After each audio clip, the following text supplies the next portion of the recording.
Isso. Então, bom dia, seminários em neurociência. E hoje temos o prazer de ter André Fujita, do Universidade de São Paulo, aqui, Departamento de Ciência de Computação. E eu vou deixar Daniel dar uma pequena introdução, assim, porque André está convidado por professor Daniel, aqui do Instituto Cérebro. Bem, gostaria também de agradecer a presença do professor Fujita, né? E é uma grande honra, eu conheço ele já, talvez, há mais de 15 anos, né? A gente fez o mesmo programa de bioinfarto junto e a gente tem colaborado, né, desde então. E o professor Fujita, ele é atualmente o professor do Departamento de as Ciências da Computação da USP, né? E também é coordenador da pós-graduação lá, da bioinformática lá da USP, né? E o professor Fujita, ele é um dos os pioneiros na área de estatística dos gráficos, né? E análise de conectividade, tanto em análise na bioinformática como na neuroinformática, né? Então ele trabalha com vários tipos de dados, né? Então acho que é uma boa oportunidade para os alunos, né, para ver como você pode usar diversas técnicas de estatística avançadas para analisar tantos dados de neurociência, né, propriamente dito, talvez de neurofisiologia, né, fMRI, esse tipo de coisa, e também coisas de genética também, né? Eu não sei exatamente se ele vai comentar um pouco sobre isso, mas assim, qualquer coisa, ele é o especialista nessa área. Então, acho que com isso, né, gostaria de pedir para eu começar, né, e muito obrigado pela sua presença novamente, professor Fujita. Ok, eu que agradeço, professor Daniel, professor Catarina, pela oportunidade de estar aqui, né, virtualmente, né, na Federal do Rio Grande do Norte, no Instituto Cérebro, apresentando o trabalho do nosso grupo. Para mim é um grande prazer, uma honra também, né, estar aqui, né, virtualmente. Bom, então, bom, não sei como é que são as regras, acho que a professora Catarina me informou pelo e-mail que as perguntas podem ser no final da apresentação, tá? Mas, bom, se for uma regra local restrita, rígida, ok, mas se for uma mais flexível, eu não me importo, eu particularmente, né? Não me importa vocês ligarem o microfone e me interromperem em qualquer momento também, tá? Sinta essa vontade de fazer o que vocês quiserem, tá? É uma coisa bem, assim, do meu lado, pelo menos, é uma coisa mais relax, tá? Okay. Então, perfeito. Então, tá liberado para perguntas no meio. Quem manda é a professora Catarina aqui, né? Então, se ela falar é isso, ela falar que não, é não. Não, Tá? Então, não, tá tudo eu sigo bem. as regras locais também, tá? Certo. Okay. Então, bom, dito isso, porque também peço até para ligar o microfone, porque o chat eu não vou estar vendo o chat, tá? Então, por favor, ligue o microfone e me interrompa a qualquer momento, tá? Não precisam ficar acuados com isso, ok? Bom, então vamos lá. A partir de agora não estou mais vendo a tela do Google Meet, tá? Bom, então hoje eu vou comentar um pouco sobre Network Statistics. É um trabalho que eu venho desenvolvendo já faz uns 10 anos ou um pouquinho mais. Muitos trabalhos em colaboração com o professor Daniel Takahashi do Instituto Cérebro, né? E, bom, bom, já pelo título, né? Já viu que é estatística de rede, né? Network Statistics. Então, nosso objeto de estudo é a rede, né? Ou seja, o grafo. E de onde surgiu isso, né? Isso surgiu lá em 1736, pelo menos assim, o que a gente tem conhecimento, né, historicamente, né, de um problema chamado problema das 7 pontes, né, de Königsberg, tá, na antiga Prússia. E o que tinha lá era um problema, assim, que a cidade era dividida em 4 regiões, A, B, C, D, separadas por rios, tá? E cada uma das regiões eram conectadas por 7 pontes, representadas aqui por verdinho. Então aqui você pode ver os rios em azul, e o verdinho aqui, esse verdinho claro, seria as pontes, tá? E tinha um problema naquela época que as pessoas discutiam bastante nas ruas, nos bares, etc., né? Se era possível você fazer um passeio, né, por todas as 4 regiões, passando apenas uma única vez por todas as pontes, né? Então você quer fazer um passeio e passar uma única vez, passar por todas as pontes, mas uma única vez, essa restrição. E tem gente que falava que ia encontrar a solução, tem gente que falava que não, etc., né? Então tinha uma discussão interminável. Até que Leonard Euler, muitos de vocês já devem ter ouvido falar dele, né? Um grande matemático. Ele pegou esse problema e falou assim: espera um pouquinho, mas deixa eu simplificar um pouco esse problema, né? Então ele viu que as ruas, por exemplo, de cada uma das regiões aqui eram totalmente sem informação, né? Eram irrelevantes para o problema. E ele representou cada uma das áreas A, B, C, D como um círculo. E cada uma das pontes como uma linha conectando cada um desses círculos, né? Então isso era uma simplificação bastante forte desse problema real, né? Que você jogou fora as casas, ruas, etc., né? e os rios, né? E você simplesmente fez essa modelagem, que é o que a gente conhece como provavelmente o primeiro grafo da história, tá? E a solução dele é uma solução negativa, né? Que no fundo ele provou matematicamente que esse problema não tinha solução, ou seja, era impossível você passar por todas as pontes apenas uma vez. Tá? Bom, então provavelmente esse é o primeiro grafo que a gente tem conhecimento da história, tá? Bom, e depois a gente dá um salto, né? Desde o século XVIII até o século XX, né? Obviamente, vários algoritmos em grafos, né? Vários métodos foram desenvolvidos, por exemplo, para você fazer busca em largura, busca em profundidade, achar o diâmetro do grafo, a menor distância entre dois vértices, etc. E lá nos meados do século XX, né? Dois matemáticos húngaros, Paul Erdős e Alfred Henry, eles propuseram um primeiro modelo de grafo aleatório, ou seja, você tem um processo gerador aleatório, tá? Que no fundo essencialmente você pega dois vértices, você tem n vértices, por exemplo, no grafo, você pega um par de vértices e com uma probabilidade de P, você diz se entre esse par de vértices tem uma aresta ou não, tá? É um modelo bem simples, tá? Mas foi revolucionário por ser o primeiro processo aleatório de gerador de grafos, tá? Então, o que você enxerga aqui, né, que você vê, cada um desses números representa uma probabilidade P, tá? Então, para 0, obviamente, você tem um grafo vazio. Com P igual a 1, você tem um grafo completo, ou seja, todos os pares de vértices estão conectados entre eles. E entre 0 e 1, você tem várias probabilidades, e que conforme você aumenta a probabilidade de P, naturalmente você aumenta o número de arestas, ok? Então, essa é a cara do grafo de Erdős-Rényi. Fujita, só uma coisinha, desculpa. Eu não sei se você está com a flechinha ligando, porque acho que a flechinha não está aparecendo. Talvez para ligar você tem que dar uma clicada. Talvez você tenha que dar uma clicada em cima ou escolher a canetinha. Agora você está... Eu não estou enxergando, não. Talvez você tenha que clicar na canetinha para pegar. E onde é que clica a canetinha? Tem embaixo, né?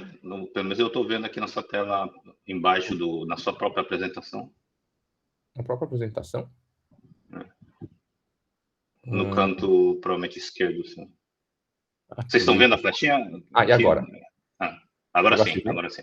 Legal. Para isso que servia essa canetinha, eu não sabia. Ok, obrigado. Bom, então, de lá para cá, do século XX, depois de 1959, né, vários outros modelos de grafos aleatórios foram propostos, tá? Por Gilbert, por exemplo, também é um equivalente ao grafo aleatório de Erdős-Rényi, tá? Também tem o Random Plane Network, Stochastic Block Models. Esse aqui é uma variante do modelo de Paul Erdős e Alfred Henry, tá? Que em vez de você ter apenas uma probabilidade de P, você tem várias probabilidades de P, tá? Então você consegue modelar, por exemplo, alguns clusterzinhos, algumas comunidades no grafo, tá? E o momento assim que deu uma reviravolta, né, nessa área de teoria dos grafos ou redes, né, principalmente na parte mais aplicada, digamos assim, né, porque tudo isso foi feito muito na área teórica, muitos deles serviram para modelar alguns eventos naturais, tá? Por exemplo, disseminação de vírus, né, por exemplo, tá? Mas o que deu uma grande reviravolta mesmo foi no final do século XX, com um artigo na Nature, em 98, de Watt e Strogatz, tá? Eles falaram assim, né? Mas nas redes sociais, geralmente você tem algumas comunidades e você consegue encontrar uma pessoa que está conectada com outra pessoa nessa rede social em poucos passos, né? Aquele experimento clássico do Milgram, né? Que ele mandou uma cartinha, pediu para as pessoas mandarem a carta e essa carta chegava em mais ou menos, em média, em 6 passos de um ponto para o outro, né? Então, eles modelaram isso nas redes sociais, usando um novo modelinho que já vou apresentar daqui a pouco, e no ano seguinte, na Science, com o trabalho de Barabás e Albert, tá? De grafos scale-free. Como eles são, né? O modelo de Watt-Strogatz começa essencialmente com um grafo circular, tá?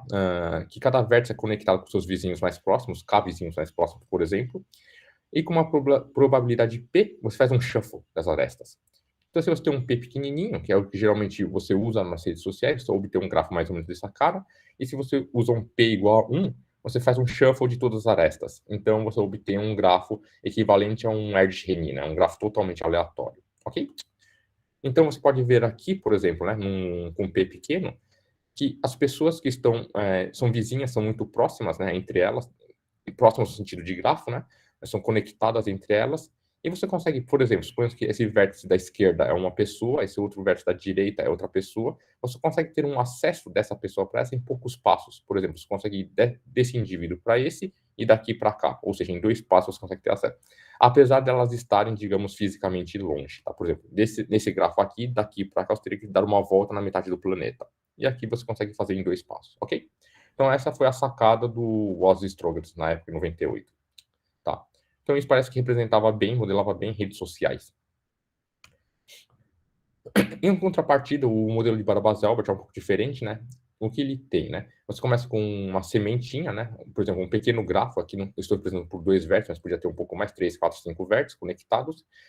E cada vértice novo é adicionado no grafo de forma iterativa, em que o vértice novo é conectado aos vértices já existentes no grafo, e as arestas são inseridas com a probabilidade proporcional ao grau do vértice existente. Por exemplo, esse vértice aqui tinha grau 1, né? Ele só está conectado a um vértice, esse também tem grau 1. Então, nesse caso, ele tem probabilidade igual de se conectar em qualquer um dos 2 vértices. Então, ele se conectou aqui, por exemplo, né?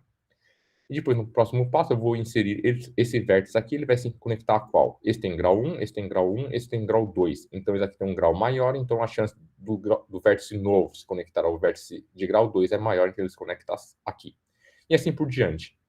E no final, o que você obtém é mais ou menos um gráfico com essa cara que parece uma estrela, não é obviamente uma estrela no sentido de teoria dos grafos, mas alguma coisa parecida com isso, em que você tem um grafo extremamente esparso, com poucos vértices altamente conectados e muitos vértices, geralmente periféricos, poucamente conectados, tá?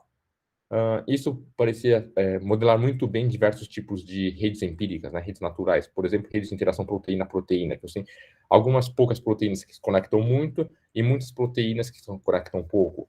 Ou redes metabólicas também eram nesse caso, né? Caíam nesse caso. Então, ele viu assim que vários eventos biológicos, né, podiam ser modelados por esse modelo, tá? Bom, e com isso surgiram, as pessoas começaram a estudar modelos, redes biológicas, digamos assim, redes funcionais do cérebro, redes metabólicas, redes de interação proteína-proteína, redes regulatórias de genes, etc., usando esses modelos do Watts-Strogatz, Barabás-Albert, etc., tá? E eles começaram a utilizar várias medidas já bem conhecidas de teoria dos grafos, né, da teoria clássica dos grafos. Por exemplo, qual que seria o caminho mínimo para você ir de um vértice para outro, por exemplo, né? Como a modularidade ou clusterização dos vértices do grafo. Você pode pensar que isso aqui é uma rede de proteínas, né? Então, se você consegue clusterizar isso aqui, ou regiões do cérebro, por exemplo, como é que você modulariza ou clusteriza isso, né? Ou quantos cliques, né? Por exemplo, o triângulo é o menor clique possível, né? Então, será que você consegue encontrar quantos cliquezinhos, quantos triângulos você tem na sua rede funcional do cérebro, por exemplo, né? Se o grafo for dirigido, ou seja, você tem direcionalidade na aresta, você tem outras medidas também, por exemplo, de motifs, né? Que são uns padrõezinhos bem pequenininhos que podem representar algumas características, por exemplo, feedback loop. Ou uma outra pergunta a ser respondida é: qual vértice do grafo, né? Ou qual região do cérebro, da rede funcional do cérebro é importante? Obviamente, isso depende do contexto, né? Por exemplo, esse vértice em preto aqui parece ser bastante importante, porque se eu nocautear esse vértice preto, eu divido meu grafo em 2 pedaços, um subgrafo da esquerda e um subgrafo da direita. Ou esse vértice vermelho também pode ser considerado importante, porque ele se conecta com muitos outros vértices, né? Então, se eu nocauteio esse vértice vermelho, provavelmente eu perco a conectividade nesse local. Então, naturalmente, a importância de um vértice, ou centrality measure de um vértice, também existem várias definições para isso, né, vários conceitos, e depende muito de qual pergunta você quer responder, tá? Bom, e agora damos um salto agora lá para 10 anos depois, né, 2007, 2009, 10, né, que com o avanço, né, dessas estratégias, né, de análise de redes aplicadas a dados biológicos, então surgiu um novo campo chamado Network Medicine, tá? Então as pessoas começaram a estudar rede de doenças, ou disomo, né? Ou redes de interação de proteínas, etc., tá? Ou seja, com várias aplicações em medicina, tá? Ou em neurociência, né? Mas tem um problema agora, né?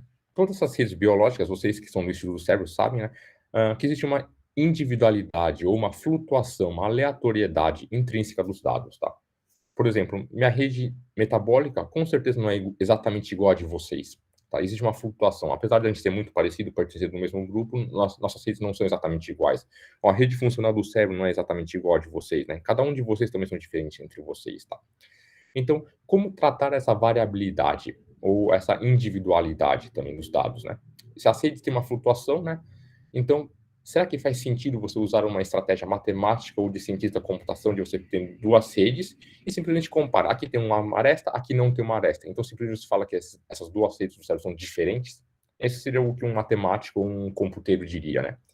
Mas se tem uma flutuação, seria, eu, pelo menos, né, acho mais razoável você usar estratégias estatísticas, né, para grafos, tá? E isso já foi dito já faz tempo, né? Por exemplo, Rubinov Pons, muitos de vocês já devem conhecê-los. Eles já disseram no artigo na Neuroimage, né, que brain networks will require the development of accurate statistical comparison tools, ou seja, desenvolvimento de algumas ferramentas estatísticas para comparar redes do cérebro, né? E John Hopcroft, para quem não conhece, é um cientista da computação. Ele ganhou o prêmio Turing algumas décadas atrás, tá? O prêmio Turing é o prêmio Nobel da computação, o mais prestigiado. E ele já dizia, né, em 2011, 10 anos atrás também, né, discrete mathematics was a big part of computer science, but in the future, it's probably going to be probability and statistics. Ou seja, só para vocês verem que há 30 anos atrás, né, década de 70, 80, 90, a ciência da computação era dominada pela matemática discreta, tá? Muitas coisas fundadas por Paul Erdős, né? Então, você estudava a teoria dos grafos, matemática de optimização, etc. E agora você vê que existe uma mudança, né, na verdade, de rumo, que parece que a área de probabilidade e estatística está sendo mais dominante, tá? Isso você pode notar agora com o desenvolvimento de técnicas de machine learning, aprendizado estatístico, deep learning, etc. Né? Tem muitos conceitos de probabilidade e estatística nessas metodologias, tá? E dentro disso, então, a gente tem que ver agora, a gente viu um pouco da história da teoria dos grafos, então vamos ver como é que foi a estatística, né? Aqui eu estou chamando de estatística moderna, porque, obviamente, a estatística que nós estudamos no primeiro ano da graduação, né, geralmente, tá? Não estou falando da estatística não moderna ou antiga, né? Por exemplo, conceito de média, moda, essas coisas já existiam há muito tempo atrás, né? Tipo, há 2000 anos atrás, os gregos já tinham esses conceitos, tá? Eles mediam, por exemplo, a altura de um muro, por exemplo, eles pediam para vários soldados contarem quantas pedras tinha aquele muro. Então, o soldado 1 falava, acho que tem umas 7 pedras. O soldado 2 falava que tem 8. O soldado 3 falava que tem 7. O soldado 4 falava, acho que contei 5, etc. Então, eles viam quantos cada um dos soldados contou de pedras. E eles pegavam o que mais tinha, de maior frequência. Ou seja, eles já tinham o conceito de moda. Mas, obviamente, não com o nome de moda, mas eles já tinham o conceito de moda. Eles também tinham o conceito de média entre dois números, né? Somar dois números e dividir por 2, por exemplo. Tá? Então, não estou falando no conceito de estatística nesse nível, né? Mas o conceito de estatística a gente aprende na faculdade, tá? Então, a estatística moderna surgiu, o primeiro estágio, né, surgiu com Francis Galton e Carl Pearson. Muitos de vocês já ouviram falar, principalmente do Carl Pearson, né?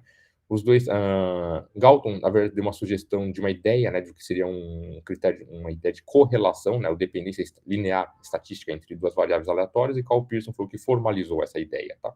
Então, aquela ideia de correlação de Pearson, que vocês já ouviram falar e já usam bastante, por exemplo, é o professor Carl Pearson, da UCL, né, da University College London, e também bastante conhecido por outros métodos também, de análise de componentes principais, teste Q quadrado, etc. Tá. Então, essa foi provavelmente a primeira grande onda de desenvolvimento estatístico, né, no final do século XIX. A segunda grande onda veio com William Gosset. Muitos de vocês provavelmente não o conhecem com esse nome, mas ele é o estudante, né, o student, né, do TED Student, com pen name. Ele trabalhava na cervejaria lá no Guinness.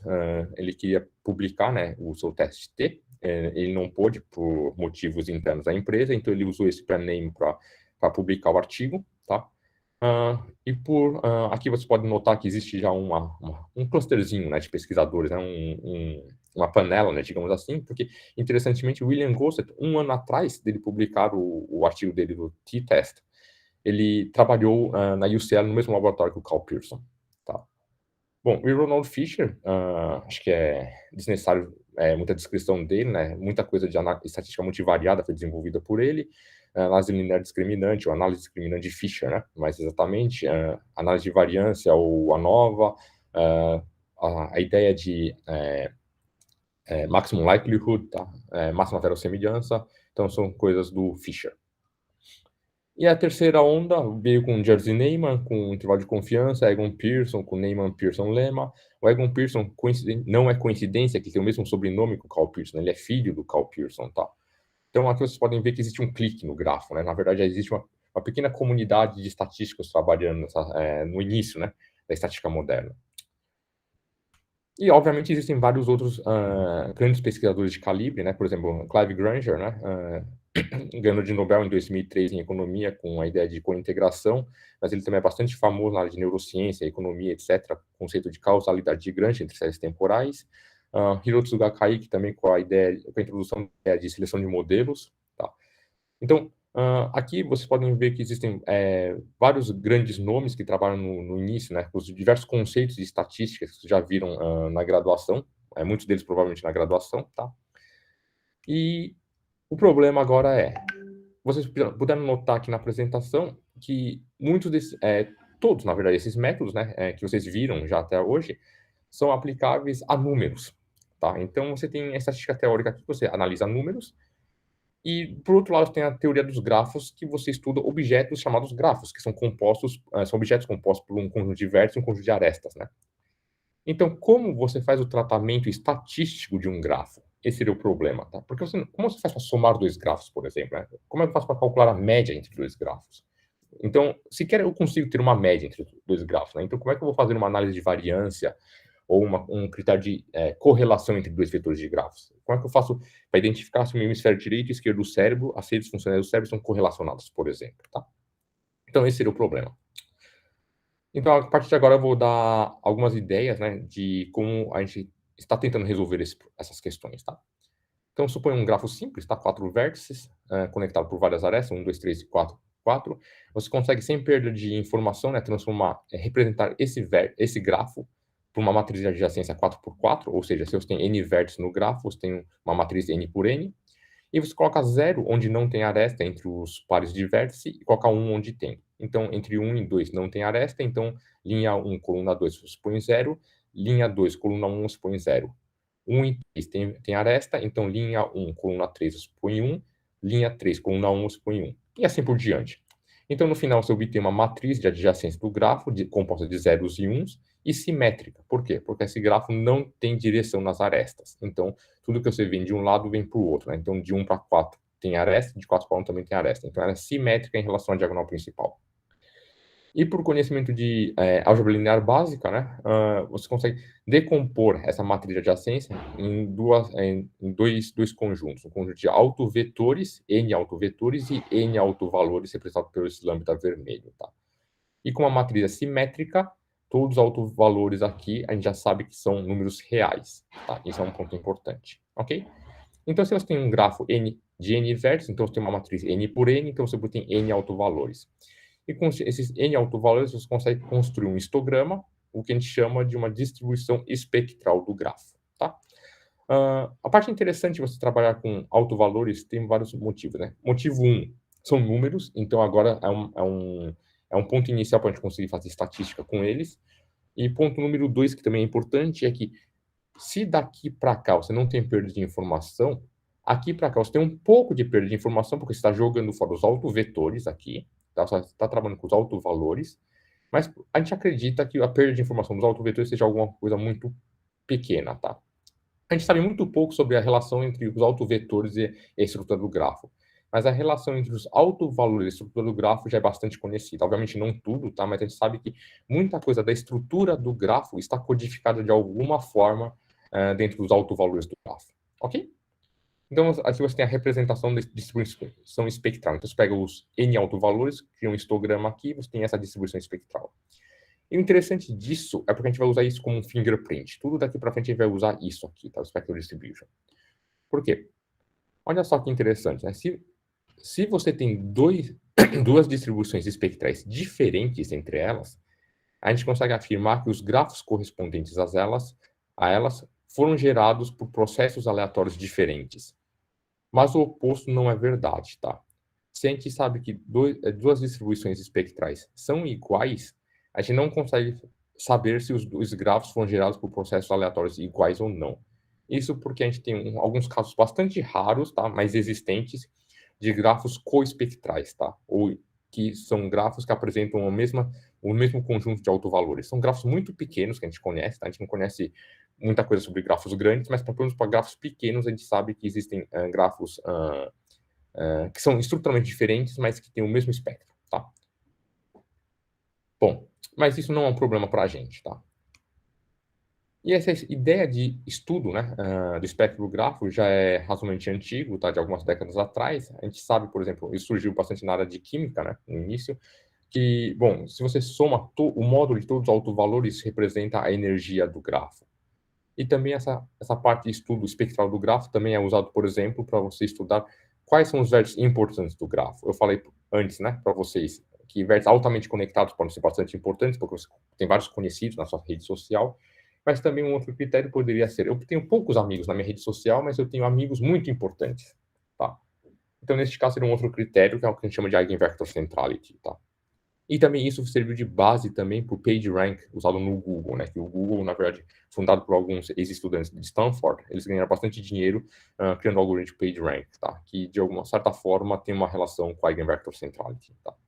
E tem outros autovalores também no grafo, né? A gente sabe que, por exemplo, a diferença entre o primeiro e o segundo autovalor, maiores autovalores do grafo, o maior autovalor do grafo representa uma função dos parâmetros do grafo, está relacionado com o grau, o maior grau do grafo, etc. Tá? Então, tem muita coisa já conhecida na análise espectral dos grafos. Tá? Então, a gente parte da ideia de que os autovalores codificam de alguma forma a estrutura do grafo. Esse é o ponto. Tá? Bom, então, dito isso, a partir da distribuição espectral, o que você poderia fazer é, dado uma distribuição de probabilidade, então você poderia aplicar aqui nessa distribuição, que a gente vai chamar de rho de lambda, por exemplo, uma função de entropia diferencial. Então, você obteria aqui o que a gente está chamando agora de graph spectral entropy, tá? Que seria, na verdade, a aplicação da entropia diferencial na distribuição espectral do grafo. E o que isso significa é que, por exemplo, né, empiricamente, parece que para grafos Erdős-Rényi, né, com P igual a 0, você obtém um grafo vazio. Para P igual a 1, você obtém um grafo completo. E para esses dois grafos, parece que a entropia é mínima. Tá? Ou seja, são dois tipos de grafos que parecem que são altamente previsíveis. Né? Se eu perguntar para vocês, dado um par de vértices, tem uma aresta ou não, com certeza você vai acertar. Né? E qual é um gráfico que você erraria bastante, né? Seria provavelmente o P igual a meio. Tá? O que eu provavelmente obteria o maior erro, porque para cada par de vértices, as chances de acertar é meio. Tá? Então aqui você erraria bastante. Então parece que empiricamente tem uma relação com a previsibilidade do grafo, ou uma complexidade, seja lá o que você quer definir como complexidade aqui, tá? Ou quantidade de informação. E um outro exemplo seria o Watt-Strogatz, que você começa com um grafo circular, então é altamente previsível aqui, né? Se você tem um grafo circular, se cada par de vértices tem uma aresta ou não. Mas conforme você aumenta o P, você tem um shuffle nas arestas, então com P igual a 1, o gráfico tem a maior aleatoriedade, você não consegue mais prever muita coisa, então a sua entropia vai aumentando.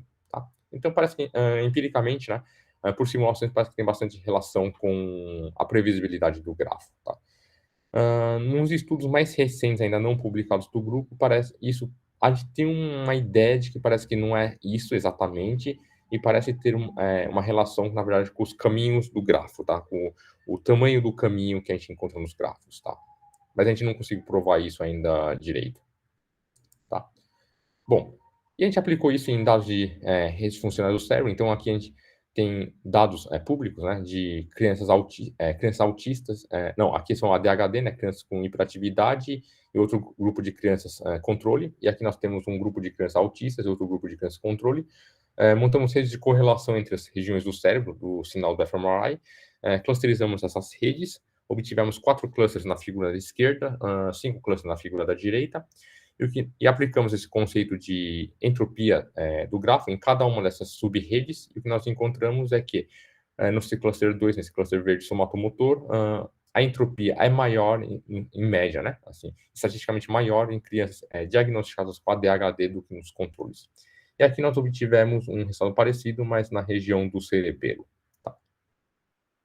Bom, e agora sim nós vamos começar com o desenvolvimento dos métodos estatísticos em grafos. Vai ser tudo baseado nesses conceitos no Spectral Graph Entropy, tá? Que eu comentei agora com vocês. Tá? Um primeiro grande problema seria um estimador de parâmetros, né? Geralmente a gente tem um modelo, tá? Por exemplo, uma distribuição gaussiana, uma normal, e um conjunto de pontos, tá? De números. E eu gostaria aqui de saber, dado a gaussiana, a distribuição normal, ela tem 2 parâmetros, μ e sigma2, né? A média Temos uma pergunta. Sim, claro. Por favor. Então, Gabriele, É bem rapidinho. É só quando você falou sobre as crianças que tinham autismo e TDAH, qual era o nível, né, de TDAH e de autismo? Porque tem, né, Sim. desde o leve até o mais...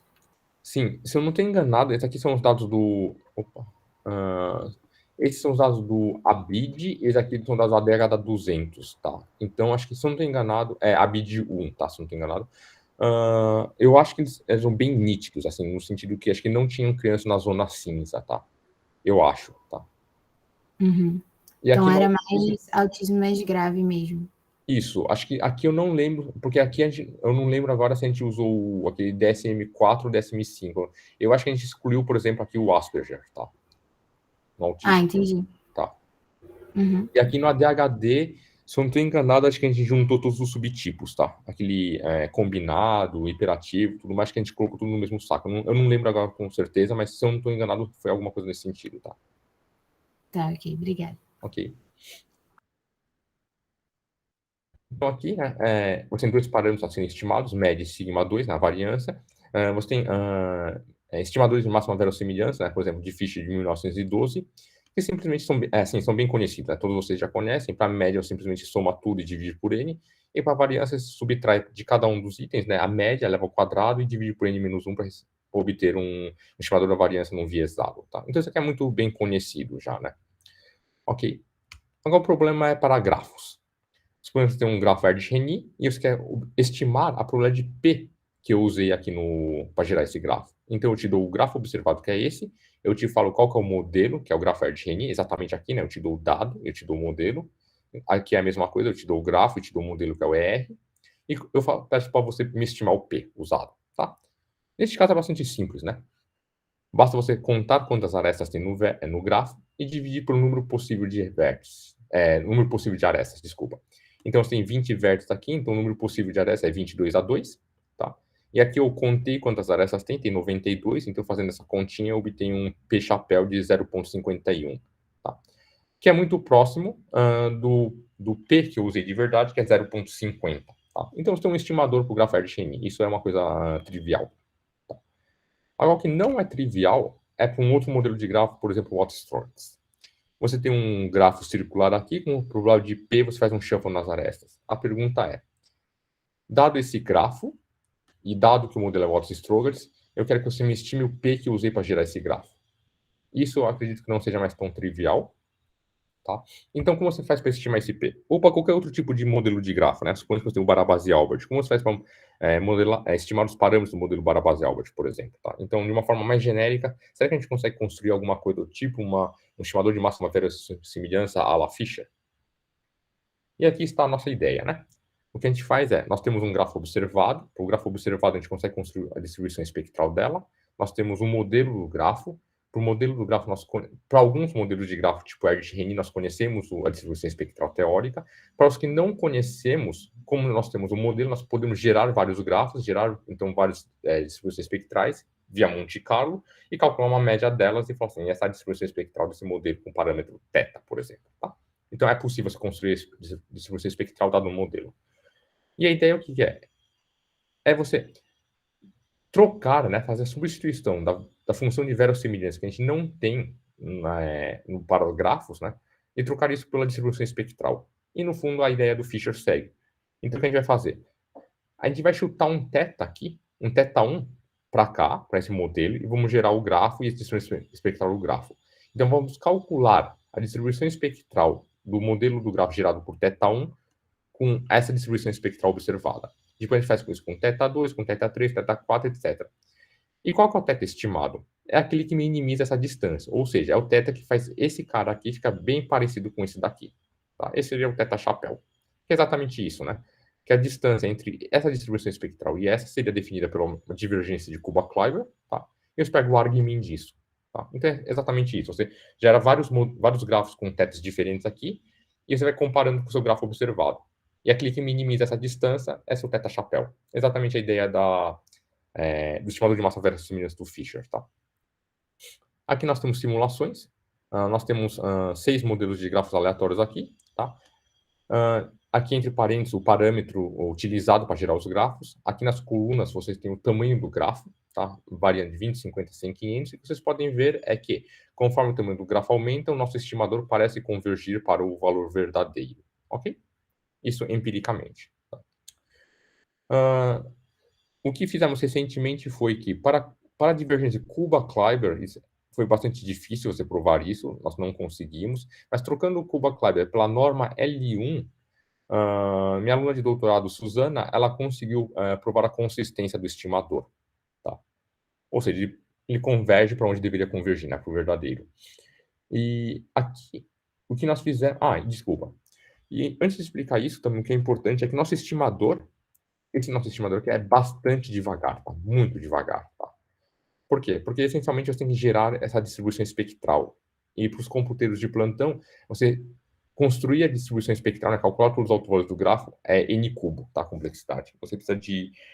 para um grafo de tamanho n, você precisa de n cubo tempo, né? Para você estimar isso. Então, isso é um cálculo bastante demorado. Então, esse nosso estimador era muito, muito ruim para grafos muito grandes. Por exemplo, grafos de tamanho 10.000, por exemplo, ficava uma coisa bastante demorada. 1 milhão era uma coisa ruim, inaceitável já. Então, um outro aluno meu de doutorado, Grover, o que ele fez foi, ele construiu um algoritmo de aproximação da distribuição espectral baseado nos graus do grafo, tá? Em tempo linear e espaço linear, ou seja, mas com uma condição, o grafo precisa ser locally tree-like, tá? Então, para cada região do grafo, ela precisa ser muito parecida com uma árvore, no fundo do grafo, tá? Ou seja, é um grafo bastante esparso, mas isso não é um grande problema na prática, porque os grafos biológicos, né, os grafos naturais no geral, são muito, muito esparsos, tá? Você tem geralmente N vértices, então você tem mais ou menos na ordem de N arestas também, tá? É difícil você encontrar grafos densos, tá? Redes sociais, por exemplo, são grafos bastante esparsos. Rede de interação proteína-proteína, ou metabólica, etc. Então, para esse grafo bastante esparso, ele conseguiu construir em tempo linear e espaço linear um algoritmo de aproximação, tá? Isso funciona muito bem para grafos de tamanho 10.000 para cima, tá? Você consegue fazer isso de uma forma bastante eficiente. Então, você não precisa mais ter um espaço quadrático, né? No caso clássico, você precisa construir uma matriz de adjacência, você precisa somente de um vetor, né? De tamanho n. E graças à mudança aqui do Kuba-Kleiber para a norma L1, nós assumimos aqui que você tem, na verdade, é convexo, e nós fazemos uma busca ternária aqui, tá? Para você estimar o θ. Então, com isso, nós conseguimos fazer um estimador extremamente mais rápido, em tempo linear agora, tá? O que permitiu, por exemplo, né, simular um grafo para a base Albert, composto de 5 milhões de nós, tá? Com um grau médio de tamanho 5 e um parâmetro de 1.15. E o que nós obtivemos aqui é que, para um grafo de 5 milhões, nosso intervalo de confiança do nosso estimador, tá? É praticamente 1.15, né? É 1.1488 até 1.1500, então é bem estreito, né? Nosso intervalo de confiança. O tempo que nós gastamos, em média, de 40 horas, tá? 40 e poucas horas, tá? 44 horas, 45 horas, alguma coisa nesse sentido. O que nosso estimador antigo demoraria nas nossas estimativas em algo em torno de 900 anos, ou seja, algo totalmente impossível, né? Na prática, tá? Então, explorar 2 dias é bastante tempo? Pode ser que sim, mas comparando com nossa escala de tempo, né, que a gente trabalha, por exemplo, vocês que são mais experimentais, né, 2 dias é algo que você consegue esperar, né? Você deixa rodando no final de semana, na segunda-feira você consegue obter já o seu parâmetro, tá? E para um gráfico consideravelmente grande, tá? Isso numa estação de trabalho que a gente usou, outra vantagem que isso é totalmente paralelizável, nós usamos 20 núcleos, tá? E 160 GB de memória, tá?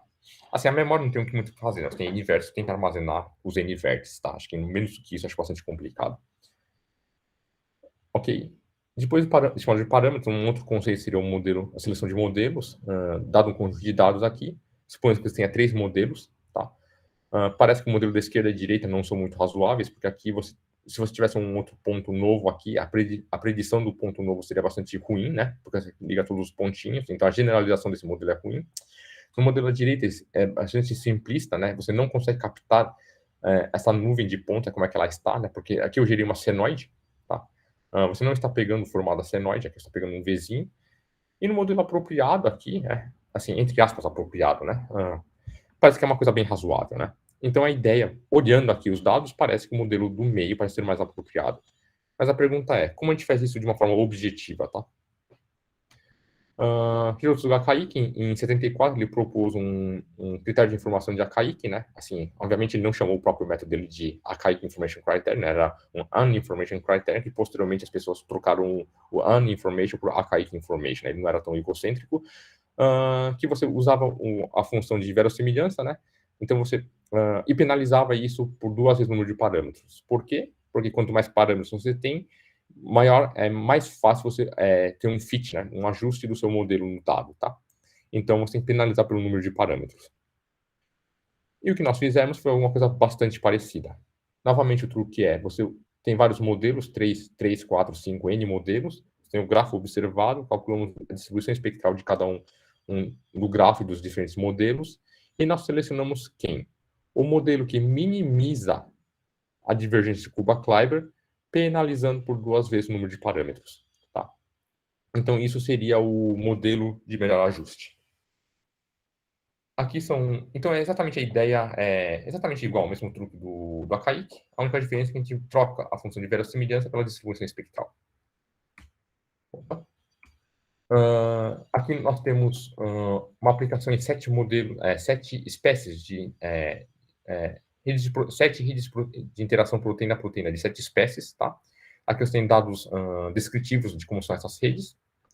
E aqui nós apresentamos uma lista de 3 modelos de grafos, Erdős-Rényi, Scale-Free, Small World. Scale-Free é do Barabás-Albert, Small World é do Watts-Strogatz. Aqui você pode ver o Kuba-Kleiber penalizado por 2 vezes o número de parâmetros, aqui, os valores. E você encontra aqui, para todas as redes de interação proteína-proteína, parece que o modelo que melhor se ajusta é o Scale-Free. Barabás-Albert. Uma atenção aqui é que tem que tomar cuidado que esse scale-free não significa que Deus ou a natureza usou o modelo scale-free para criar essa interação proteína-proteína, mas que apenas esse modelo é o que tem melhor ajuste dentro dessas listas de modelos, ok? Então, se algum de vocês, por exemplo, me apresentar amanhã, né, um outro modelo, um quarto modelo, falando que é melhor que scale-free, o que a gente pode fazer é adicionar o seu quarto modelo aqui, aplicar nossos critérios de seleção de modelos e ver se o seu modelo tem um ajuste melhor ou não do que o scale-free. Tá? Então, isso significa que apenas ele é melhor dentro dessa lista de modelos. É só isso. Tá? Não quer dizer que Deus usou esse modelo, a natureza usou esse modelo. Bom, depois da seleção de modelos, um outro critério importante, um outro método importante em estatística é teste de comparação. Né?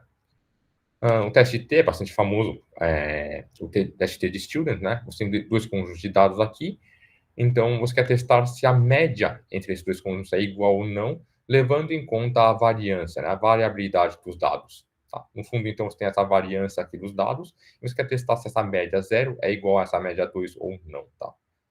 Então, é isso que o teste T de Student faz. Então, é uma forma de você verificar se 2 genes são... um gene é diferencialmente expresso entre 2 condições diferentes, se o peso dos ratinhos machos é igual ao peso dos ratinhos fêmeas, etc. Tá?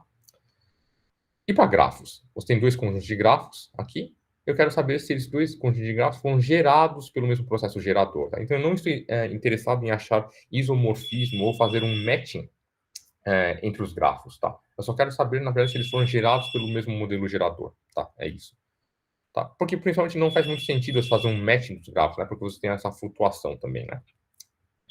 Então, a ideia o que é? Você pega, na verdade, a distância, em vez de você comparar 2 grafos, você calcula a distribuição espectral dos grafos, e como calcular a distância, que é uma coisa bastante complicada, o que você faz é calcular a distância entre as distribuições espectrais dos grafos. Então, você tem a distribuição espectral desse conjunto de grafos, desse outro conjunto de grafos, tem a média da distribuição espectral de cada um dos conjuntos, e se calcula o que a gente chama de Jensen-Shannon Divergence aqui, tá? A Jensen-Shannon Divergence é uma função do Kuba-Kleiber, tá? E a vantagem é que ela é simétrica, tá? E a raiz quadrada dela vale a desigualdade triangular, tá? Então, ela é uma métrica, e você testa, essencialmente, se essa divergência de Jensen-Shannon é igual a 0 ou maior que 0. Ok? Então, essa seria a ideia. Aqui é uma aplicação simples em dados do ADHD que eu mostrei antes para vocês. E que nós podemos ver aqui, você tem os p-valores, depende da distribuição que você usa, né? E nós tivemos maior significância quando você usa a distribuição espectral, tá? A distribuição de graus, na verdade, aqui deu significativo, mas a distribuição dos graus, a distribuição espectral funciona por casos...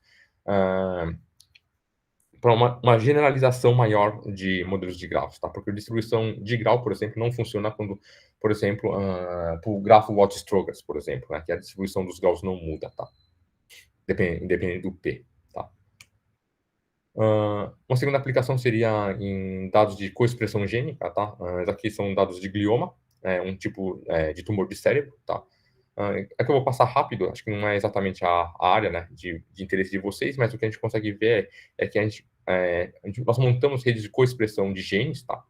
E compramos dois subtipos de gliomas, nós identificamos que esses dois subtipos, obviamente, né, têm conectividades diferentes, tá? E em quais partes de genes essa conectividade era diferente, tá? Bom, e se nós temos o teste T para grafos, por que não será que é possível generalizar isso para uma ANOVA, né? Porque o que é uma ANOVA? É uma generalização do teste T, né? Em vez de você ter dois conjuntos, tem K conjuntos, né? Sendo que K é maior ou igual a 2, tá? Por exemplo, aqui nós temos K igual a 3, nós temos 3 conjuntos. Será que todas as médias entre esses 3 conjuntos são iguais ou pelo menos um deles é diferente, tá? Então, esse seria o ANOVA. E para grafos? Suponhamos que nós temos 3 conjuntos de vértices, tá? Desculpa, 3 conjuntos de grafos, tá? E eu quero saber se todos eles foram gerados pelo mesmo processo gerador ou se pelo menos um deles foi gerado por um processo gerador diferente, tá? Essa é a pergunta. Nós generalizamos isso, o nosso teste T para grafos, né?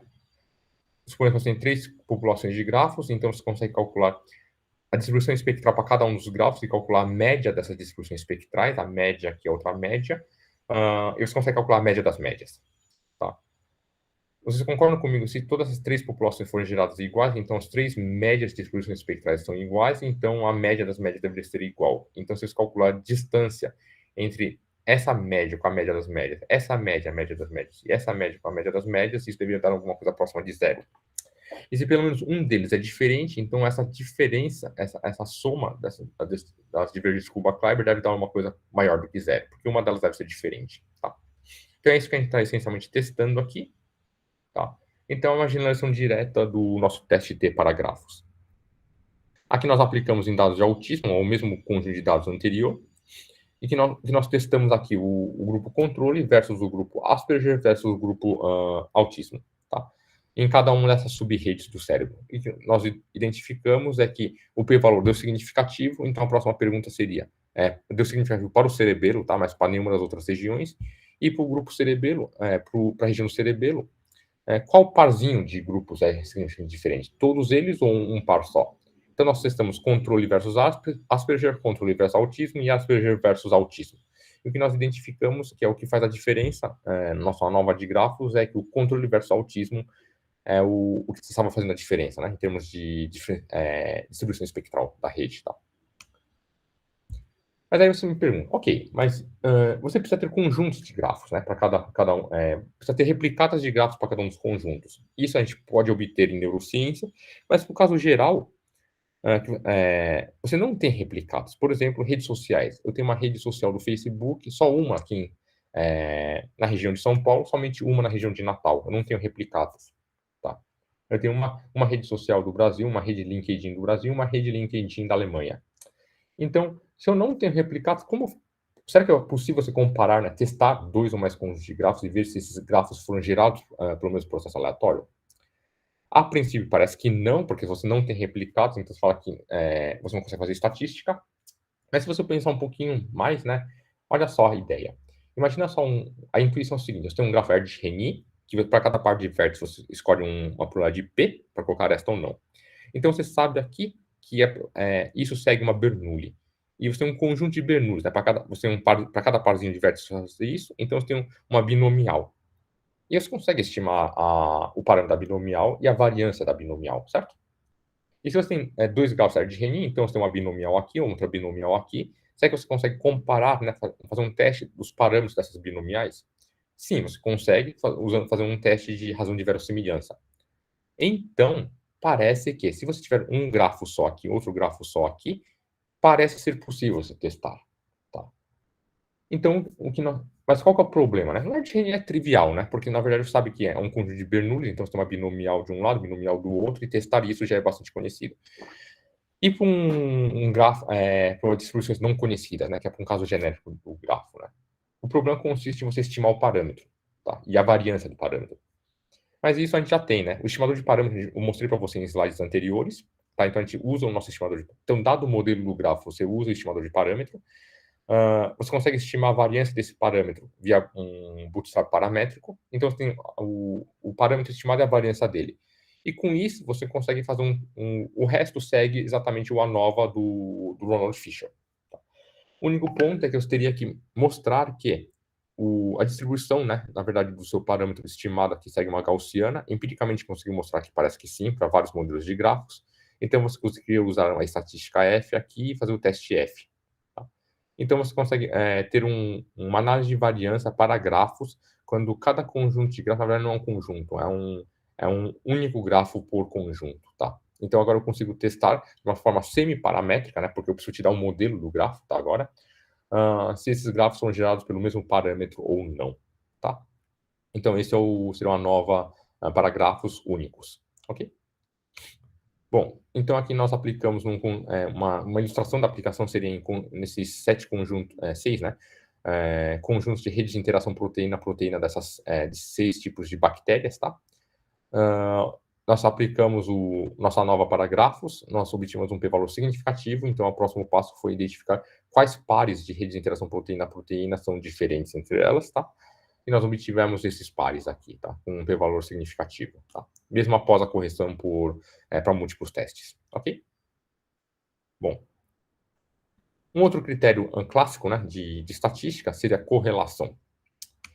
Bom, se você tem dois vetores de números, né, por exemplo, notas de matemática e notas de física, será que eles estão correlacionados? A princípio parece que sim, né? Você coloca as notas de matemática no eixo X, as notas de física no eixo Y, você faz um scatter plot.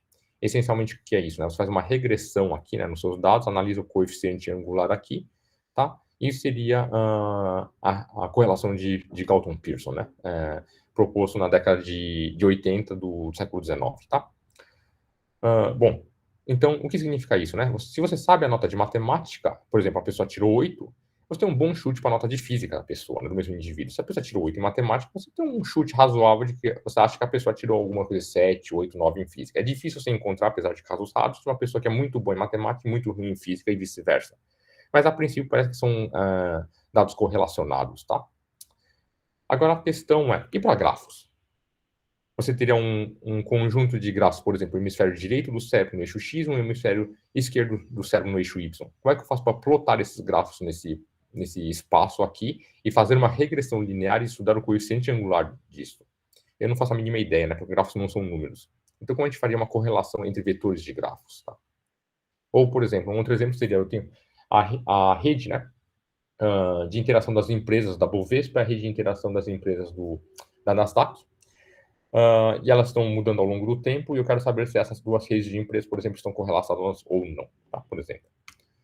Então, você tem isso, né, essencialmente. Você tem um grafo X aqui, né? Então, um vetor de grafos X, um vetor de grafos Y. Olhando aqui, eu não faço a mínima ideia, eu, pelo menos, não faço ideia se esses grafos estão correlacionados ou não, tá? Mas agora, se você supor que eles foram gerados por um processo aleatório, por exemplo, nesse nosso exemplo, né, o Erdős-Rényi, e eles têm um parâmetro para cada um deles, não seria razoável você dizer que os grafos estão correlacionados se os parâmetros dos grafos, dos modelos dos grafos estão correlacionados? Tá? Então, você coloca o parâmetro do grafo X aqui, o parâmetro do grafo Y aqui, e parece que eles estão correlacionados porque os parâmetros estão correlacionados. Mas o problema é o seguinte, para você estimar o parâmetro, você precisa saber pelo menos o modelo do grafo. Tá? Então, dado o modelo do grafo, você usa o nosso estimador de parâmetros, consegue estimar todos os parâmetros, você aplica uma correlação de Pearson, de Spearman, que você gostar. Então, você não sabe o modelo do grafo, mas você tem um bom chute de quais modelos são razoáveis, usa o nosso modelo, seleção de modelos que eu já apresentei, seleciona o modelo, usando esse modelo, usa o estimador de parâmetros que também já apresentei para vocês, e depois usa a correlação de Pearson. Então, são coisas diretas que nós já podemos fazer. O problema é o caso genérico, que você não conhece sequer o modelo, você não tem um bom chute para o modelo. Nesse caso, o que a gente sabe para alguns modelos de grafos é que o maior alto-valor do grafo é uma função do parâmetro do grafo. Por exemplo, para o grafo Erdős-Rényi, a gente sabe que o maior alto-valor do grafo é uma ordem de n, que é um número de vértices, vezes p, o parâmetro do grafo. Tá? Então, se você plota o parâmetro do grafo aqui no eixo X e você plota o maior alto-valor, ou seja, o raio espectral no eixo Y, o que você obtém é uma reta aqui, tá? é linearmente correlacionado. Um grafo K regular, ou seja, para cada vértice do grafo você tem K arestas, tá? Você obtém um K regular. E nesse caso, se você tem, o parâmetro é K, então o maior valor é exatamente K, que é essa linha na diagonal. E para outros modelos de grafos, por exemplo, grafo geométrico, Barabasi-Albert, Wahlström, você vê também uma relação entre o maior alto valor e o parâmetro do grafo, você vê uma relação monotônica, tá? Então, por alguns casos bem específicos, tipo Erdős-Rényi, K regular geométrico, a gente sabe exatamente, teoricamente, né, que o maior alto valor é uma função do parâmetro, você pode usar o maior alto valor. E para outros modelos mais complicados, como WS ou BA, a gente não sabe, teoricamente, analiticamente, que é uma função, mas empiricamente parece que sim. É uma relação monotônica entre o parâmetro e o maior alto valor. Então, a ideia aqui é usar o maior alto valor do grafo para construir sua medida de correlação entre grafos, tá? O que a gente fez aqui foi, novamente, pegamos o dado do ABID1, de autismo, né? Dividimos em 5 regiões do cérebro, destacadas aqui pelos círculos, e nós calculamos a correlação entre essas 5 regiões, cada uma dos parzinhos das regiões do cérebro, calculamos a correlação entre as redes, as sub-redes do cérebro, e nós identificamos aqui esses três pares que apresentam uma correlação diferente entre o controle e o autismo, tá? Então, parece que nesses 3 pares aqui, a correlação entre as regiões no autismo é significativamente maior que no controle. E se você sabe correlação, será que você consegue identificar também causalidade de Granger? Causalidade de Granger, muitos de vocês em neurociência já devem conhecer, né? Suponha que você tem duas séries temporais, tá?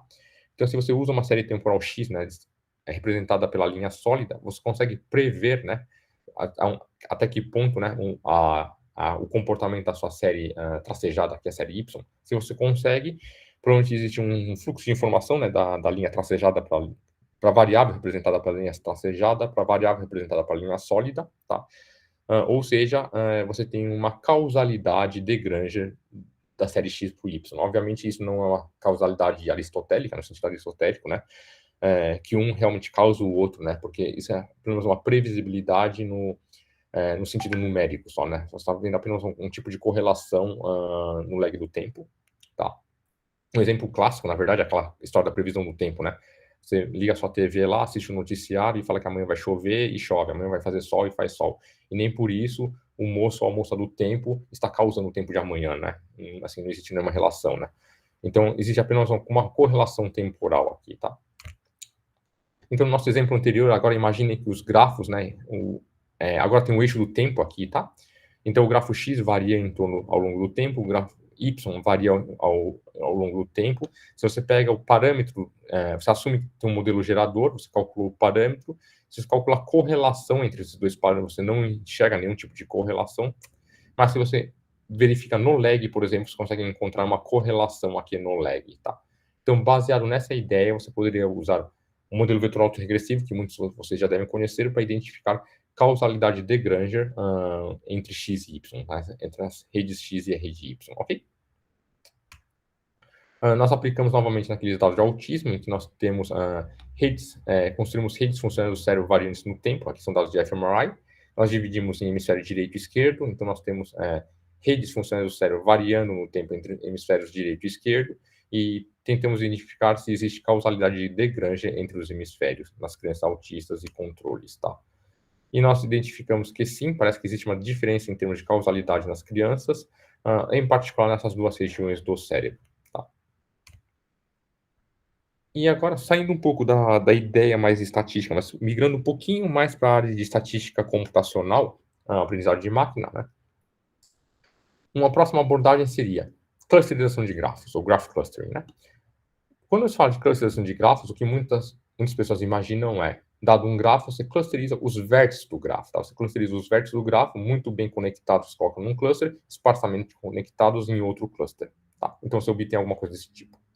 Mas o que nós queremos resolver aqui não é isso. O que nós queremos saber é clusterizar os grafos em si, e não os vértices do grafo. Ou seja, grafos parecidos no mesmo cluster, grafos não parecidos em outro cluster, tá? Ou, em outras palavras, grafos gerados pelo mesmo modelo, mesmos parâmetros, em um mesmo cluster, e grafos gerados em modelos diferentes, em clusters diferentes, tá?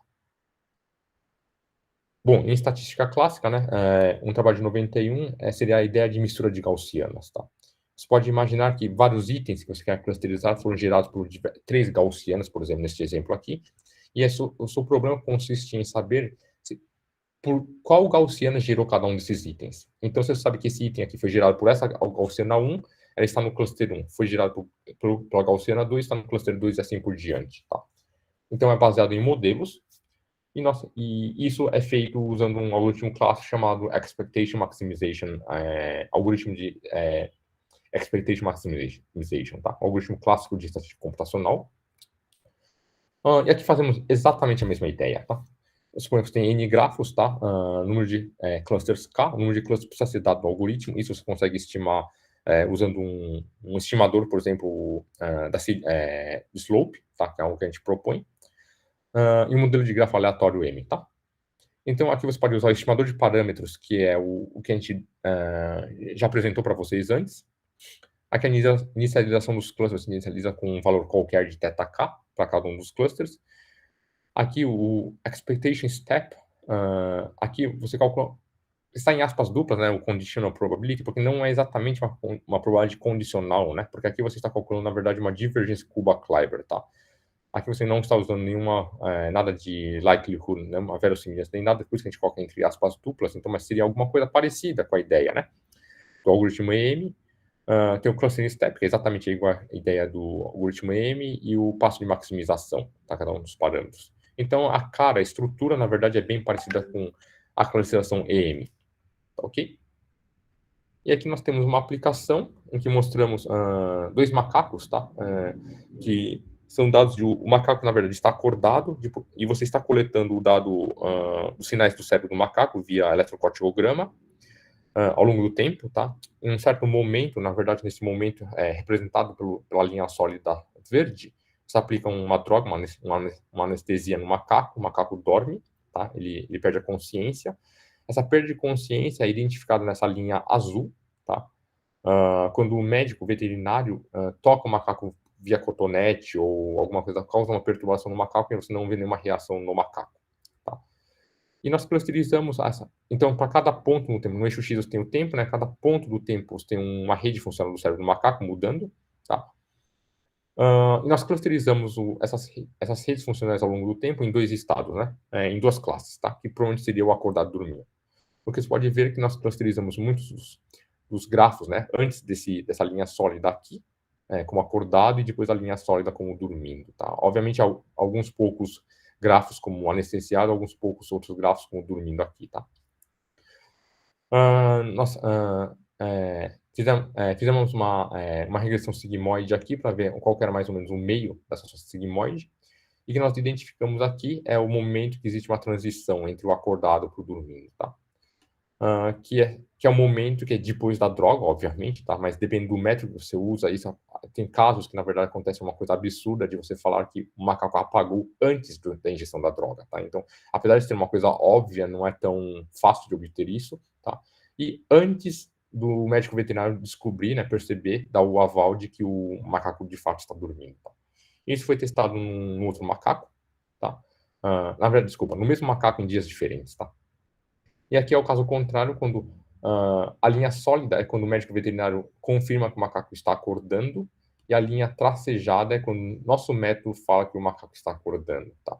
Então, é um pouquinho antes de quando o médico veterinário percebe o fenótipo do macaco, tá? O comportamento do macaco. E, por fim, um método de classificação supervisionado, né? O clustering era um método não supervisionado, agora nós temos um método supervisionado também. Aqui usamos a ideia do Fisher, novamente, né, de 36, que dado com 2 conjuntos, né, suponhamos que você tem, sei lá, o gene X, o gene Y, a expressão do gene X, a expressão do gene Y, então você consegue ter um dado bidimensional, e com isso, será que você consegue descobrir se a pessoa tem um certo tipo de tumor, por exemplo, tumor de pulmão ou não? Então, você projeta isso num espaço, você tem aqui no RN, num espaço RN-1, e você consegue fazer a classificação aqui, né? Ok? Essa seria mais ou menos a ideia do Ronald Fisher. É possível fazer isso para grafos, então aqui você teria um espaço do grafo, né, vários grafos, doentes e vários grafos de pessoas normais, é que se você projetar isso num outro espaço menor e fazer um classificador para grafos, no estilo análise linear discriminante de Fisher, tá?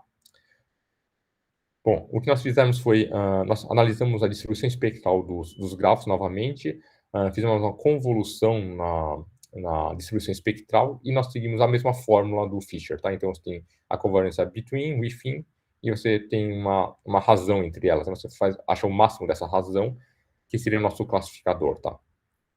Então, é exatamente a ideia, novamente, do Fisher, mas para grafos. Só um ponto aqui que a gente aplica isso para a densidade espectral do grafo. Os revisores, sabiamente, eles falam assim, mas espera um pouquinho, né?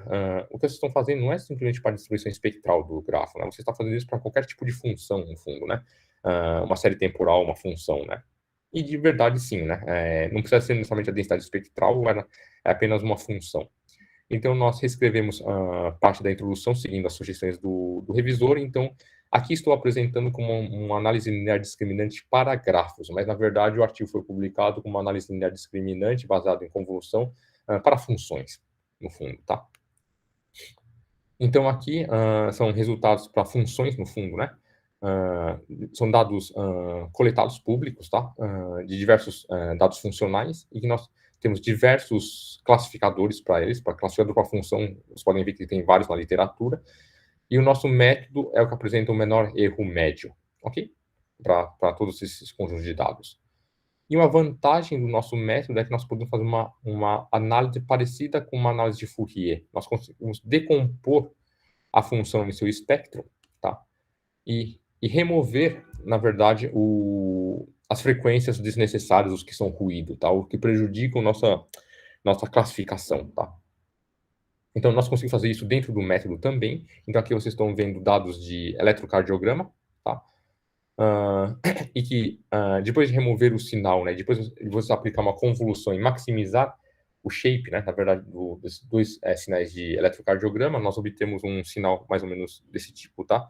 É um conjunto tracejado e outro pontilhado, que aqui você vê nitidamente que as duas funções são bem diferentes. Aqui é um de uma pessoa doente e uma pessoa saudável, tá? Com isso, né, na verdade, todos esses métodos estão implementados já no pacote R, tá? Então, se você quer baixar isso no pacote, no StatGraph, que está disponível na página da plataforma R, tá? Nesse link aqui. Então, caso vocês tenham dúvidas ou sugestões ou perguntas, é só mandar um e-mail para mim, tá? Principalmente report de bugs também são todos muito bem-vindos, tá? Aqui são os agradecimentos, né? Então, eu gostaria de agradecer o trabalho, né? Na verdade, o esforço de várias pessoas, na verdade, são de dezenas de pessoas, tá? É impossível listar aqui num slide só, mas de todos os meus alunos atuais e alunos já formados e pós-docs também, que já participaram do grupo, de todos os colaboradores. Nós temos um colaborador aí na Federal, né? Que é o Daniel Takahashi, tá? Uma aluna também está aí, a Renata, também, orientada pelo professor Takahashi. E aqui as agências financiadoras que, bom, patrocinam todo o nosso trabalho. E qualquer dúvida, sugestão, crítica, etc., ou proposta de colaborações, etc., por favor, me mandem um e-mail aqui, tá? E é isso. Foi um grande prazer e só tenho a agradecer a vocês. Muito obrigado pela atenção. Muito obrigada.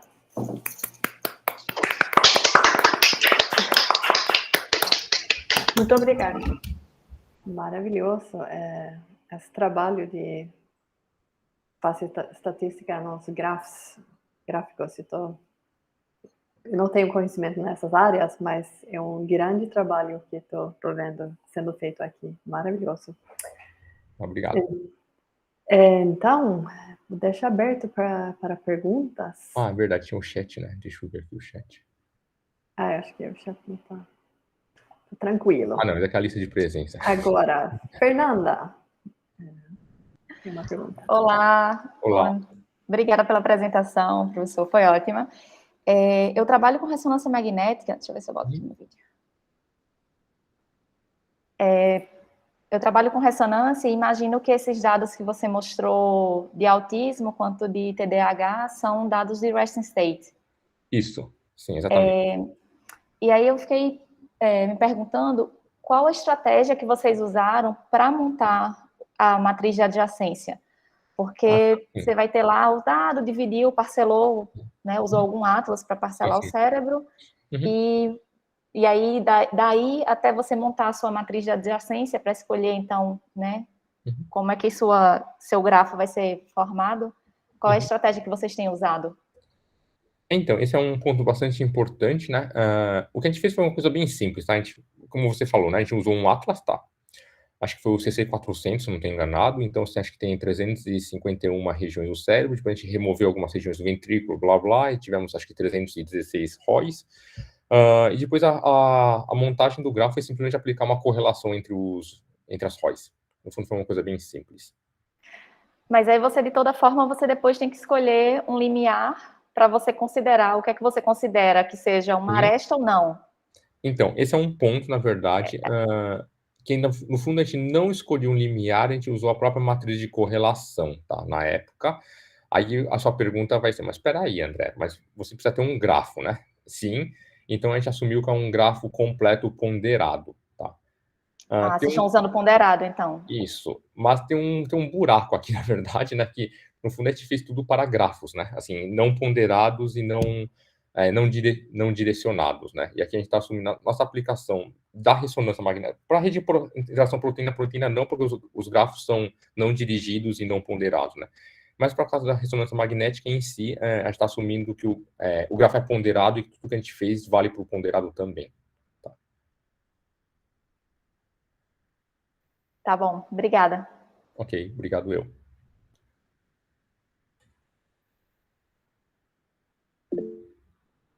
Diego. Isso, Diego. Oi. Olá. Oi, olá. Obrigado, André, pela palestra. Acho ter aprendido várias coisas. Espero ter aprendido. Eu tenho uma pergunta, eu vou ver se consigo articular ela. É tipo como se fosse uma pergunta sobre model selection de alto nível, né? No sentido que, vocês pegam dados super complexos, super multidimensionais, tal, e fazem uma aproximação de grafos e depois estatística de grafos e de repente, não sei, num exemplo, tem dados de autista versus não autista e de repente distingue entre os dois com estatística de grafos, né? Mas minha dúvida um pouco de model selection assim é tipo, vocês conseguem, mas é uma coisa geral assim de estratégias de análise de dados super multidimensionais, é tipo, vocês conseguem sacar ou gerar qual é a contribuição específica de ter encarado via grafo, digamos, que resposta a análise com grafos dá que outras talvez não davam, né? Então, tipo, fazendo um exemplo bobo, de repente, não sei, vai que a estatística de grafos distingue entre dois grupos, mas talvez a média de atividade no cerebro também distinguia entre os dois grupos, né? Então, isso, como que você pode encarar ou vender, de repente, a ideia de que, nesse problema, a análise de grafos fez uma contribuição única, né, que outra estratégia não daria, talvez. Então, acho que para dados de ressonância magnética, para o dado de cérebro, acho que é um pouco mais complicado, né? Assim, porque no fundo o que a gente consegue ter é uma análise da interação, né, entre as regiões do cérebro, não uma análise individual de cada vértice, de cada região do cérebro, né? Então, nesse ponto, acho que a análise em termos de grafo pode contribuir, né? Mas, por outro lado, também tem um problema aqui que a aplicação no cérebro não é uma das melhores aplicações em termos de ilustração, né? Porque, no fundo, os vértices do cérebro têm label, né?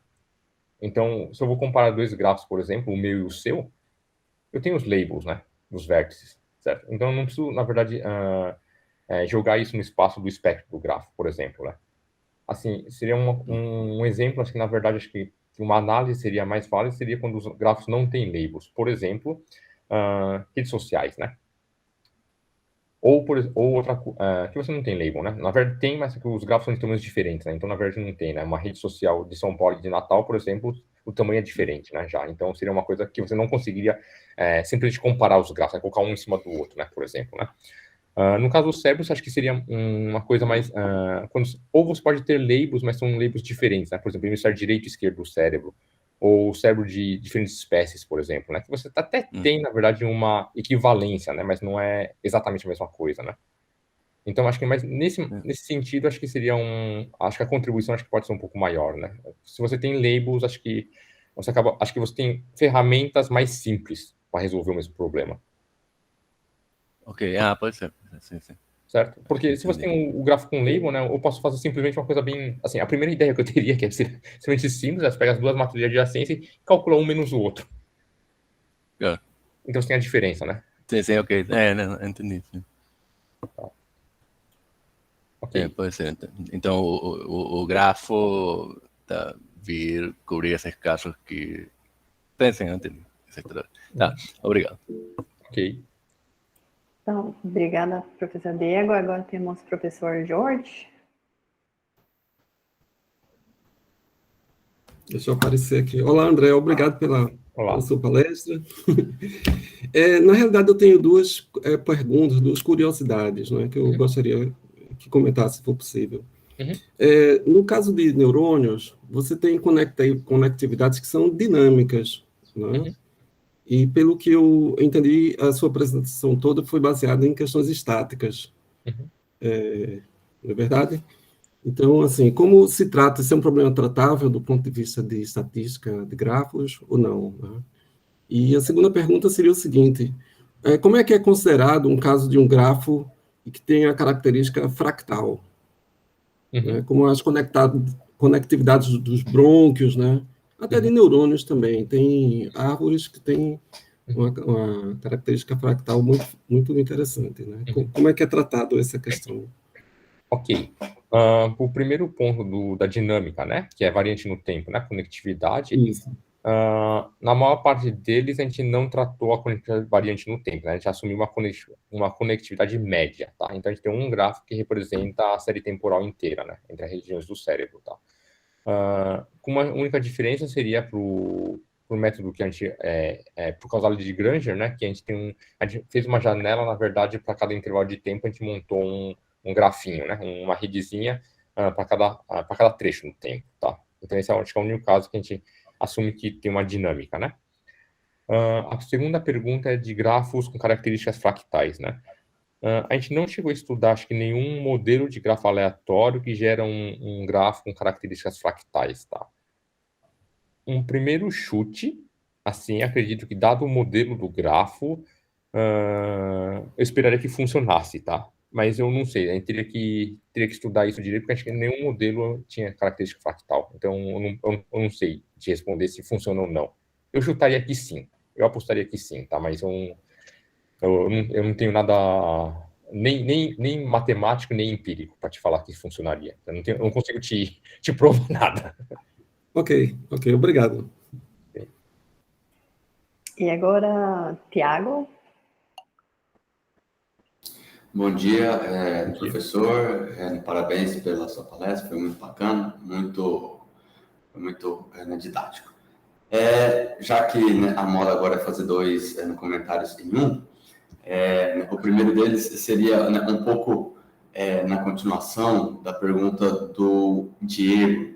Pelo que eu entendi dele, do que ele falou, era de uma forma de vender essa análise por grafos, como tendo uma capacidade maior de distinguir duas condições. Isso, para mim, sei lá, parece poder de teste. Então, não sei se faz sentido, se vocês já testaram, mas de fazer uma simulação assim, de poder de teste e ver qual seria a capacidade desses métodos em grafo em relação a métodos mais simples, se ele aumenta essa capacidade de distinção. Não sei se isso seria viável.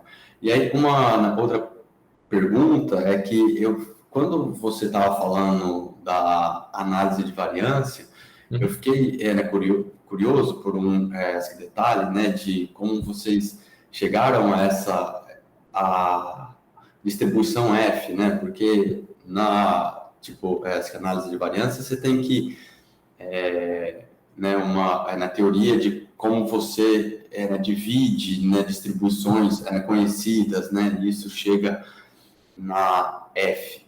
E aí, a minha curiosidade é se ocorre da mesma forma com os gráficos, né, ou se foi algo mais empírico que vocês estudaram. Ok. A primeira pergunta é sobre a discriminação de grafos, né? Então, acho que vocês estão falando do teste T ou do ANOVA, né? Então, eu tenho dois conjuntos de grafos, eu quero saber se eu consigo discriminar bem ou não.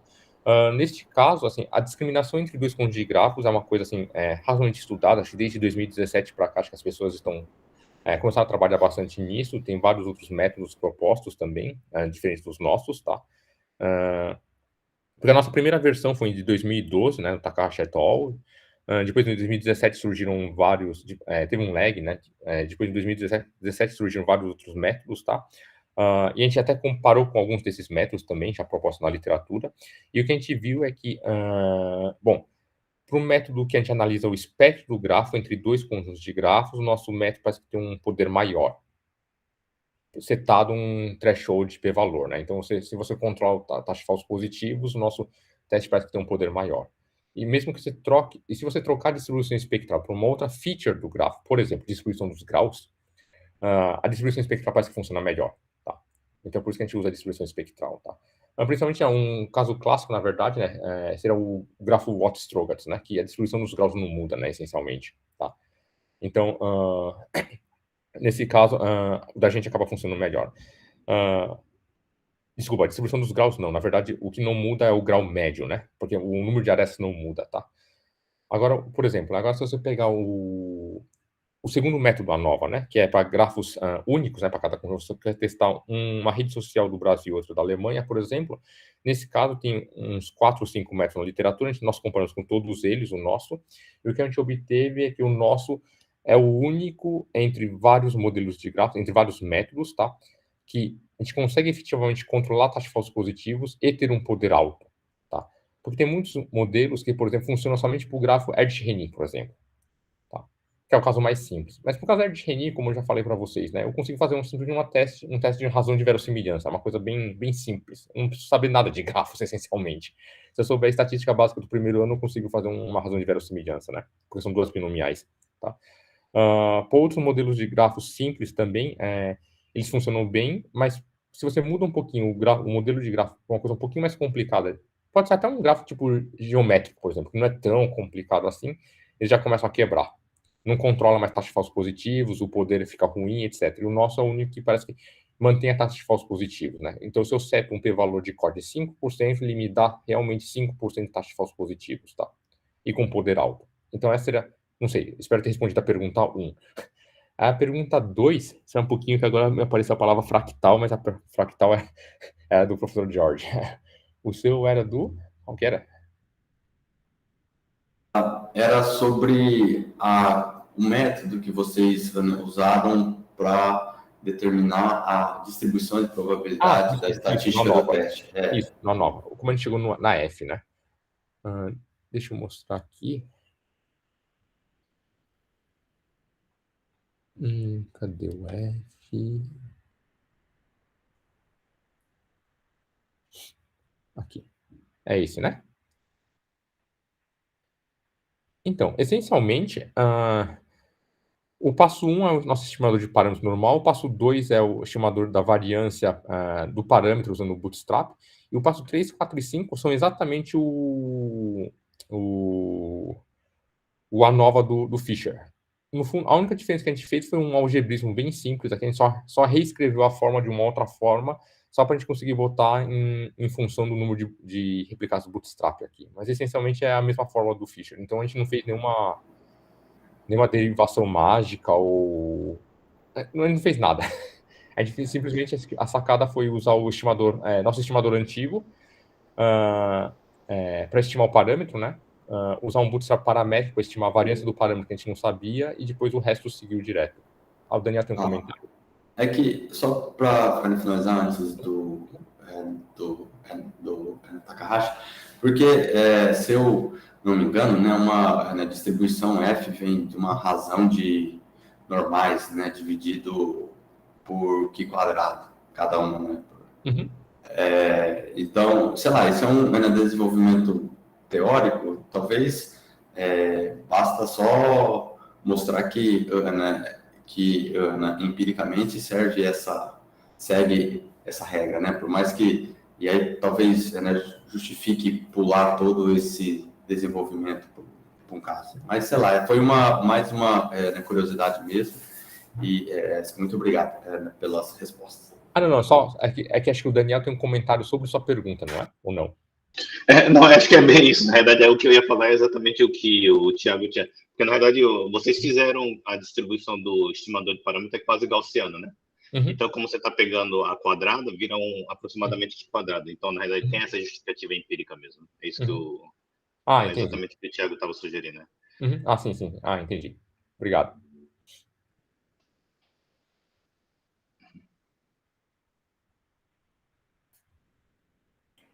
Tem um comentário no chat agora, mas o professor Sérgio, você está aí ainda? Alguém saiu. Descrever no cérebro os diferentes labels seriam as diferentes áreas ou camadas, mas acho que isso tem a ver com uma pergunta, talvez, já da Fernanda. Tá, então, Daniel. Talvez eu fiquei meio curioso com o seu último slide, seu último método. Você podia ir lá no final. Ok, só deixa eu ir aqui. Aqui, né? É isso. Eu não entendi direito que você conseguia separar, na realidade, alguma coisa no sinal. Eu não entendi direito o que você quis dizer, né? Tá, desculpa. É que eu comecei a correr porque eu vi que o tempo estava acabando, desculpa. Eu vi que eu estava falando demais aqui. Então, essencialmente o que a gente tem são dois sinais de ECG, né? Que a gente consegue classificar. E aqui, na verdade, é simplesmente um estudo de caso que, no fundo, a gente simplesmente queria mostrar que no nosso método a gente consegue pegar, por exemplo, o espectro, né? A frequência que mais discrimina essas minhas duas séries temporais, minhas duas funções. Então, a gente consegue pegar qual que é a frequência que mais discrimina, dar um peso maior para ela, bem parecido com aquela ideia do PDC, né? E remover o ruído, né? Por exemplo, se você tiver, assim, de vez em quando a gente tem umas funções bastante ruidosas, então a gente consegue remover também as frequências que a gente não tem interesse e dar um peso grande para a frequência que discrimina mais entre as duas, e assim a gente consegue obter a função nova, na verdade, mais discriminatória, né? Que fica mais, a gente consegue separar as duas funções da melhor forma possível, né? No sentido de LDA, né? Entendi. Então você está falando que é porque você tem um LDA de funções, é isso, em geral, isso que você está falando. Exatamente, entendi. Isso. Então, Entendi. É uma mistura tipo um PDC com um LDA, né? A gente tem a ideia do PDC que você analisa na frequência, remove o ruído que a gente não tem interesse, maximiza e maximiza a diferença dos dois na ideia do LDA, né? Na verdade, seria uma ideia mistura dos dois, né? Uhum. Entendi. Obrigado. E só um outro ponto é que a gente tem, assim, poderia ter também a interpretação parecida com o do PDC, né? Se aquela uma frequência específica é o que mais discrimina, né? O que aquela frequência quer dizer, né, no fundo? Então a gente tem uma interpretação da frequência, né, no nosso LDA funcional, né? Então, muito obrigada. Com isso, eu acho que está hora de liberar para almoço aqui, mas, de novo, muito obrigada. Eu que agradeço, professora. Professor André, foi maravilhoso, bem assim, até eu poderia acompanhar e entender as ideias, mas obviamente não os detalhes, assim, mas eu achei massa. E eu acho que você fez um recorde, eram uns 45 pessoas fazendo parte dessa seminário. Eu acho que é o recorde, porque antes era só 43 pessoas, então parabéns. Muita gente gostando disso. Espero que dos 45 as pessoas tenham saído minimamente satisfeitas, né? Porque tem bastante gente, você pode ter só somado mais insatisfeitos. Tem que ver estatisticamente, né? Mas tá tudo ótimo. Ok, obrigadão, então, professora. Parabéns e muito obrigada e espero que a gente possa ter contatos no futuro de novo. Exatamente, sim, claro. acho que está assim que acabar a pandemia, Eu visito o Daniel e visito você e todo o pessoal. E quando você quer dados para testar seus modelos, estamos aqui, né? Com bastante de dados para compartilhar com você. Com certeza. Obrigadão, professora. Obrigado, Daniel, pela indicação. Tchau, tchau. Então tá. Tchau. Tchau, pessoal. Tchau.